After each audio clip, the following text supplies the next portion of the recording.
down from truly living.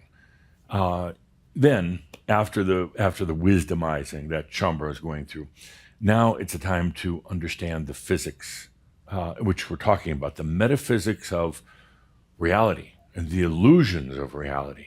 We're talking about time and space. We're talking about going beyond. We're talking about multiple realities at the same time.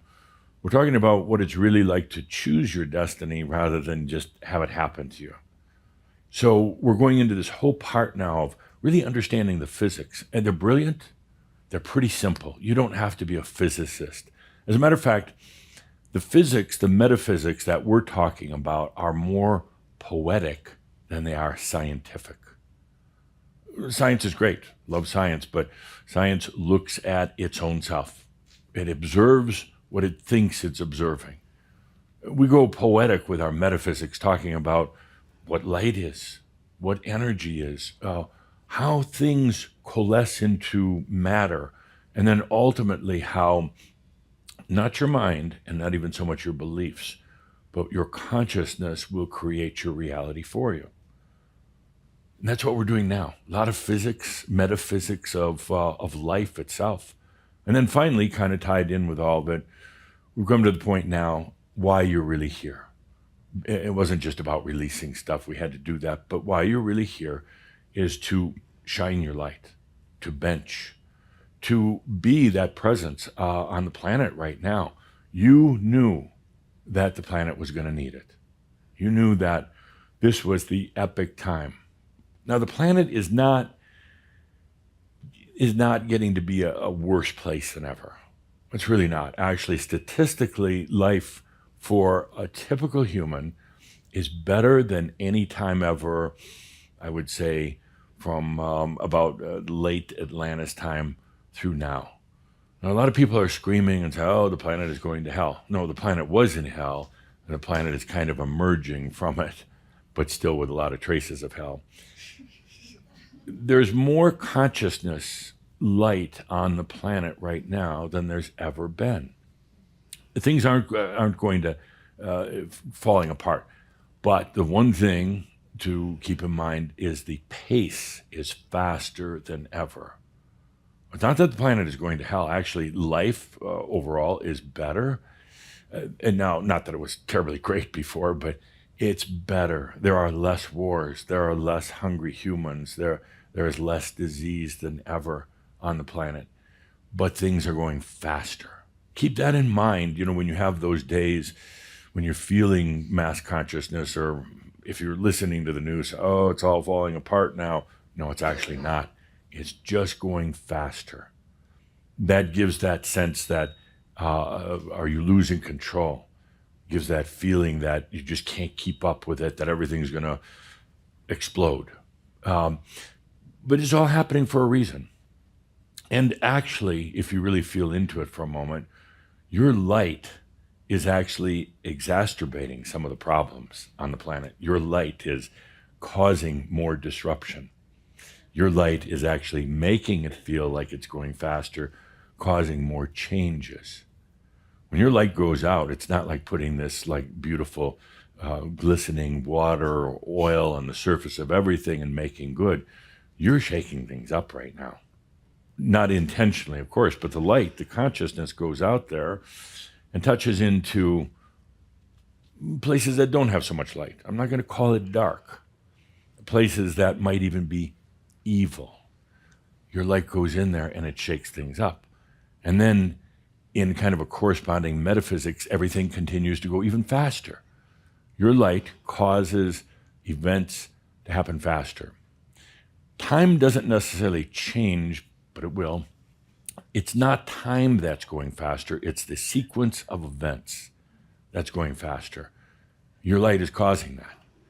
So again, you read the news, oh my gosh, what's happening over in the Ukraine, what's happening with energy, what's happening with the economy. Look in the mirror, you're causing all that. But only from a standpoint of light. You're not doing it to try to cause any harm whatsoever. You're doing it as your light shines because there were so many things on the earth that were ready to change. They were ready. They just needed something to kind of get them launched, to propel them. the human species is so long overdue for a remake. It's phenomenal. This old biology that you're still in is so overdue. Where's it going to? Is it going to be just a super biology? Maybe, maybe not. Maybe a digital biology. Maybe totally augmented biology. But does it matter? Does it matter? You know, you've got this interesting love-hate relationship with the body. And if I say, well, let's see, 30 years from now, the human body will simply be a digital form. I go, oh my gosh, that's terrible. That sounds like some sinister deed. Well, I think biology was even worse. Whoever came up with that one. It's what you're embedding yourself into. Humans might go digital. They might be totally augmented. It might be a test tube biological variation of the biology you have right now. It might be total robotics. Doesn't matter. It's what you're embedding your consciousness into. So it doesn't really matter if it's this biology or not. The point is that it's just going faster. It's actually not getting worse. So please, would you release that? It's not getting worse. I'll come up with some statistics. I talk about perhaps a pronost, perhaps at a shout, but no, actually, there's more light and consciousness on the planet than ever. But you know, that's really annoying to some humans. No, they really don't want that. To some organizations, not to mention any church, but some of them are just, they don't want to let go, and they have to. Everything evolves. Everything has its death, which is nothing more than a transformation from one state to another. The biology long overdue. That's one of the reasons for some of the diseases that are taking place right now. It's forcing science to look at new solutions, not just a vaccination, not just a medication, but a new solution to the body. I find it amazing what's being done in the laboratories right now in terms of the physical body. The thought process going beyond just things like the DNA and the atoms and things like that, but a whole remake of the physical body. Fascinating. Let's toast to, the planet's not getting worse, it's just going faster. And how do you deal with it? You drink, you drink. Drink coffee, eat chocolate, a little bit of wine, a lot of wine. It's just going faster. And when you're overwhelmed, which I know a lot of you have been really stressed lately, that, I'd like to do this too, is have a chart that shows Shambra anxiety level on a day-to-day basis. Yeah, we don't have enough paper, sometimes, or there was a period where the Shambra energies were pretty relaxed and a lot more open, and then it's spiked lately, last couple of years in particular, the anxiety level. Who here has experienced anxiety in the last month? Yeah, okay. That's natural, by the way. I mean, it's okay. Don't fight anxiety at all. Step back and say, what is causing that anxiety? In other words, is it yours? Probably not. You're just feeling it from all around the planet as all these changes take place, so many of them based on your light, your benching, doing so much of this. I amuse myself sometimes with Shambra because there's still some who think, we're going to bench and we're going to send our love light out to the world, and we're going to replace FedEx delivery with unicorn delivery, and it's going to be a beautiful... I don't know. If you could step back and look at what's really happening, your light is going out there and kicking the shit out of some old systems on the planet. But that's what you wanted. You didn't want to just do nicey, and sprinkle sugar, fairy dust, because you knew that doesn't work in the long run. So the light is going out there and disrupting systems. Not intentionally, not because you just want to blow up buildings or, mess things up. But that's the result of the light going out there. Let's take a deep breath with that. Now, the planet isn't worse off. It's just going faster. And again, remembering the big picture. You came here, you answered that call. You went through a lot of releasing. then you have come to the point of bringing it to wisdom or giving it unto wisdom. Now we're going through the physics of reality, the metaphysics. That's what I was waiting for. And now shining the light out onto the planet. It needs it. It needs the consciousness. Not that it needs saving, it just needs and wants consciousness. Again, if we were to maybe create an animated video about this. So you're sitting there one day benching, sitting out at a park near a lake or whatever, benching, and without agenda, just letting your light out. And then in this animated video, we follow your light as it goes out to the world. And it touches somebody, a physicist working in the laboratory. It touches a government official working on some type of resolution to international issues. It touches a banker who's looking at a new system that's really much more equitable. It touches the educational system of your town or your country. We follow that light as it goes.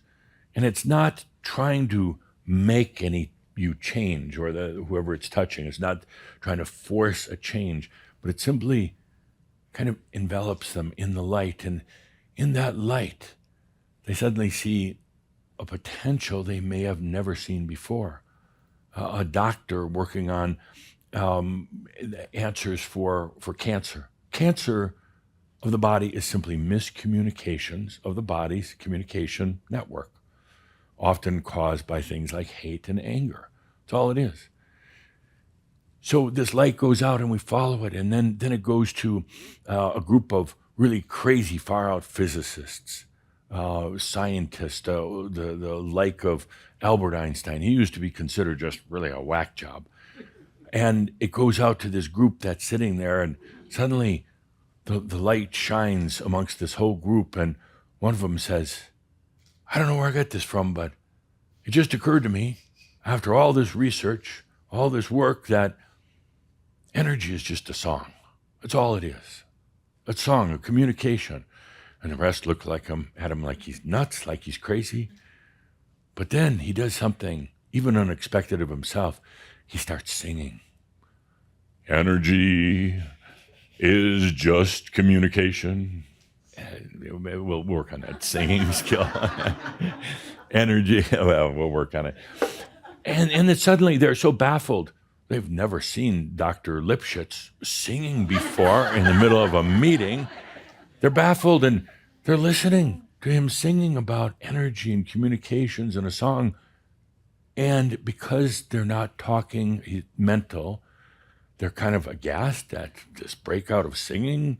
And suddenly they start to get it. And the room fills with light, your light. And they're going, it's been there all along.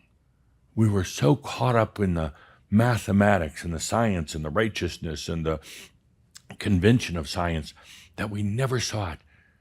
That energy is just communication. Boom.